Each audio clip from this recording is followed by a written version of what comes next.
አሰላሙ አለይኩም ወራህመቱላሂ ወበረካቱ። ሰላም ውድ ቻናሌ ቤተሰቦች እንዴት ናችሁ? ሁን ያለው አልሐምዱሊላህ ሰላም ነኝ። ዛሬም በአዲስ ቪዲዮ መጥቻለሁ። በመጀመሪያ ለቻናሌ አዲስ የሆናችሁ ሰብስክራይብ በማድረግ ቤተሰብ ሁኑ። የቻናሌ ቤተሰቦች ደግሞ ላይክ፣ ሼር እያደረጋችሁ አበረታቱኝ። ሰሞኑን የምለቃቸውን ቪዲዮዎች ላይክ እያደረጋችሁልኝ ነው። በዚሁ ቀጥሉበት፣ ይልመድባችሁ። ቪዲዮ ስለቅ ላይክ አድርጉልኝ። ያው እናንተ ላይክ ስታደርጉ ቪዲዮአችን ብዙ ሰው ጋር ስለሚደርስ ማለት ነው። ላይክ በጣም ይጠቅማል። እና ጧት ተነስቼ ቤቴን በዚህ መልኩ አጸዳድቻለሁ። እዚህ ጋር የነበሩትን ሶስቱን ፍራሾች አንስቻቸዋለሁ። ከነ ትራስ ልብሱ ከነ ፍራሽ ልብሱ አነሳስቼ ልብሶቹን አጣጥቢያቸዋለሁኝ። ፍራሾቹን ደግሞ አስቀምጫቸዋለሁ። እነዚህ ፍራሾች የበፊት ፍራሾቼ ናቸው። እንደምታዩቸው ስስት ያሉ ናቸው፣ ትንሽ ናቸው። እነሱን ደግሞ አድርጌ ቤቴን ጽድድት አድርጌያለሁ ማለት ነው። እዚህ ጋር ደግሞ ቁርስ ልንበላ ነው። እንደምታዩት የሚያምር አምባሻ ጋግሬ ያለው ምርጥ አምባሻ ማለት ነው። ውስጡ ክፍትፍት ያለ ነው፣ አያችሁት። እናም ቁርሳችንን ከበላን በኋላ እዚህ ጋር ደግሞ የዶሮ ቤት ሰርቻለሁ፣ ትንሽዬ ማለት ነው። ለጊዜው ኩሽናይን አበላሹብኝ። እነዚህ ዶሮች በጣም ነው የሚቆፍሩት መሬት ማለት ነው። ዶሮቹ ናቸው እንደዚህ የቆፈሩት እስከምትሉ ድረስ እና ወደ ውጭ ልወጣ ስለነበር ውስጥ አስገብቻቸዋለሁኝ። በነገራችን ላይ ያው እንደዚህ ወደ ውጭ ስወጣ ምናምን ጎረቤት ሲሄድ ምናምን እዚህ አስገባቸዋለሁ እንጂ የሚውሉት ውጭ ለውጭ ነው። ምክንያቱም ትንሽ ናት እቺ መዋያት ትሆናቸውም። እና ወጣሁ ከቤት ከተማ ደረስ ብዬ ከቤት የወጣሁት ጉልቻ ልገዛ ነበረ። በነገራችን ላይ ገበያ አይደለም ጉልቻ የምገዛው በእኛ ሰፈር በታች አለ ማለት ነው። እና ከተማ ደርሼ የመጣሁና ኪዩን ደግሞ ጎረቤት ነበር ጥዬው ተመለስኩኝ። ጉልቻውን ሳይገዛ ማለት ነው። ይሄ ደግሞ የጓደኛዬ ቤት ነው። ጓደኛዬ ቤት አግልዬ ቁጭ እንዳልኩ ኪዩ በፍለጋ መከራውን አይቷል። መጣያችሁት እዚህ ጋር እዚህ መሆን እንዴት አወቀች እሷ? እጫቱ ሄዳ ነበር እኔ ከመጣሁ። ታዲያ እንዴት አየች ብዬ ነው።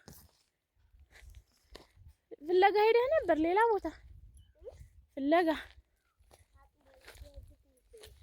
የት ሄደህ ነበር? እዛ ሲወላሂ በል ማን ጋ? እንዴት አወቀው ቤቱን? ከዛስ ሴትዮዋ ግን አለች።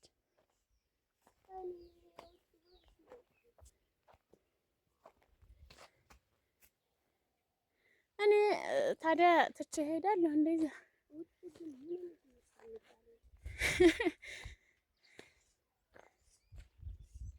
ና እንሂድ ማሩ፣ ረፈዴና እንሂድና ምሳችን እንስራ። አያ ሂድ እንጂ ኪዩ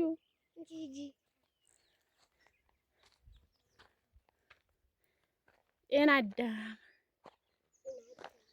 ይሄ ደግሞ ምንድነው ስሙ? አዴስ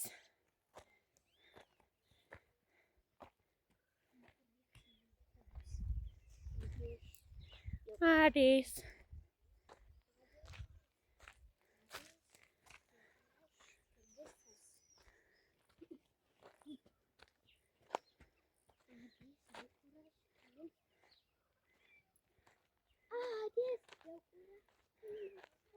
ፋጡማ ገና መጣን እኛ። እንዴት አለ ልጅ ነው። እንዴት አወቀው ቤቱን? እዚህ ታይ እንትና ቤቱኛ አይደል? እኔ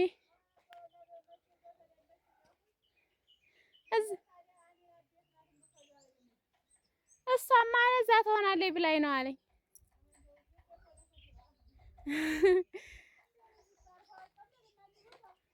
የሆነ አንቺዬ ይጠባ ይመስል ሰጋ እያልኩት ነበር። እና ኪዩን ጎረቤት አስቀምጨው መጣሁ ብዬው ነበር የሄድኩት ብያቸዋለሁ። ጉልቻ ገዛለሁ ስለሰማ ጉልቻ የሚሸጥበትን ቤት እየፈለገ ሄዶ እዛ ብሄድ አጥቶኛል። ከዛ አጥቶኝ ተመልሶ ደግሞ እዛው ጎረቤት ሄዶ ጎረቤት ያለችው ህፃን ልጅ እሷ የምትሄደው እና ሚናት ቤት ነው ስትለው ጓደኛዬ ቤት ማለት ነው። እሷ ጋር መጣና ተገናኘን እና ጎረቤቴ ሰጋብሽ ትለኛለች ብዙ ጊዜ የሚገርማችሁ ማለት ነው። ያኔ ስለምታየው ሁኔታውን እኔ ግን ይመስለኛል ከዚህ በፊት ለመጀመሪያ ጊዜ በ3 ዓመት ከምናምኑ ጥየው ሂጄ ከዛ ድጋሚ መጣሁኝና 2 ወር ነው ምናምን አብረን ቆይተን መልሼ ሄድኩኝ። የዛኔ በጣም ነበር የተጎዳው እና ያን ጊዜ እያስታወሰ ይመስለኛል አሁንም ጥላኝ ትሄዳለች የሚል ነገር ነው በውስጡ ያለው እና በጣም ይፈራል። በቃ እንደዚህ የሆነ ቦታ ሲሄድ አያምንም። ደውሉልኝ ይላል፣ ያስደውላል። የት ነው የሄድሽው? አትመጭም ወይ? እረፈደ እኮ ነው ይላል። ያው እየመሰለው በጣም ሰግቶብሻል ዱአ አድርግ በይው እያለችኝ ነበረ ጎረቤቴ። ልጅ ጥሎ መሰደድ በጣም ከባድ ነው። በቃ ያው ነው የሚመስላቸው፣ ድጋሚ ጥላችኋቸው የምትሄዱ ነው የሚመስላቸው። በተለይ የኔ ልጅ እኔ እንጃ ሰግቷል ውስጡ። እናም መለያየትን አላህ የያዝልን ውድ እህቶቼ፣ እርዚቃችንን በሀገራችን ላይ አላህ ይክፈትልን ለሁላችንም ማለት ነው። ስደት ከባድ ነው። በተለይ ህፃን ልጅ ጥሎ መሰደድ ማለት ነው እና ልጆቻችሁን ጥላችሁ የሄዳችሁ እህቶቼ በሰላም ከልጆቻችሁ ጋር አላህ ያገናኛችሁ። ድጋሚ መለያየትንም አላህ የያዝላችሁ። በሀገራችሁ ላይ ተረጋግታችሁ የምትኖሩበትን ነገር አላህ ይስጣችሁ። የሁሌም ዱዓዬም ምኞቴም ነው ይሄ ማለት ነው። እናም ያው ጉልቻውን ሳይገዛ ጎረቤቶቼ ጋር ትንሽ ትንሽ አወራሁ። ከዛ ወደ ቤቴ የተመለስኩ ነው ማለት ነው። እቤታችን ደርሰናል። ምሳችንን ሰራን። ከዛ ቡና ቆላሁ።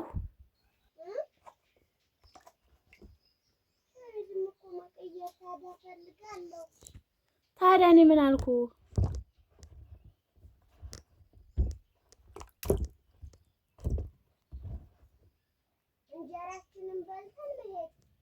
እዚህ ጋር ደግሞ ማንጎ እንደምታዩት ከጎረቤት ለኪዩ መጥቶለት ነበር። ማሻአላህ ነው ዘንድሮ ማንጎ በላ ነው። ቅድም ጭና አዳም ስቆርጥ ያያችሁብኝ ቦታ እዛ ነበር የያዘውና ኪዩ ብላ ተብሎ መጥቶለት ነበር። ደርሷል። እንደምታዩት የሚያምር ማንጎ ነው እና ኪዩ ውጭ እንሄድ ሲባል ደስ ይለዋል። በቃ ደጋግሞ ነው የሚዋራው። ልብስ ልቀይር ምናምን እያለ እየተጨቃጨቅን ነበረ። እኔ ደግሞ ገና ነው ሰዓቱ፣ ቆይ ቡና እንጠጣ፣ ጠራራውም ይብረድ፣ ከሰዓት ነው የምንሄደው እያልኩት ነበር። እሱ ግን አይደርስም ሰዓቱ፣ አሁን ልብሴ ልቀይርሽ ልዘጋጅሽ እያለ ነበረ። እናም ቤታችን ገባን። ቡና ፈላው። እዚህ ጋር ጭና አዳም አምጥቼ ነበር፣ ውሃ አድርጌበታለሁ እንዳይደርቅብኝ። ከዛ እንደዚህ አቀራርቤ ያለሁ ቡና ልጠጣ ነው። አንድ ረሳሁት ጥያቄ አለኝ። ዩቲዩብ ይከፍልሻል ወይ የምትሉ ልጆች፣ አዎ ይከፍለኛል። አሁንም ደግሞ $10 በታች ነው የቀረኝ ሊከፍለኝ ማለት ነው። እናንተ ማስታወቂያ ካያችሁልኝ ቶሎ ይመጣልኛል። ስለዚህ ማስታወቂያው እና የዛሬው ቪዲዮ ይህን ይመስል ነበር። አንድ ነገር ላስታውሳችሁ ግን ቪዲዮ ላይክ ማድረግ የረሳችሁ ላይክ አድርጉ። በሌላ በአዲስ ቪዲዮ እስከመጣ መልካም ጊዜ ውዶቼ።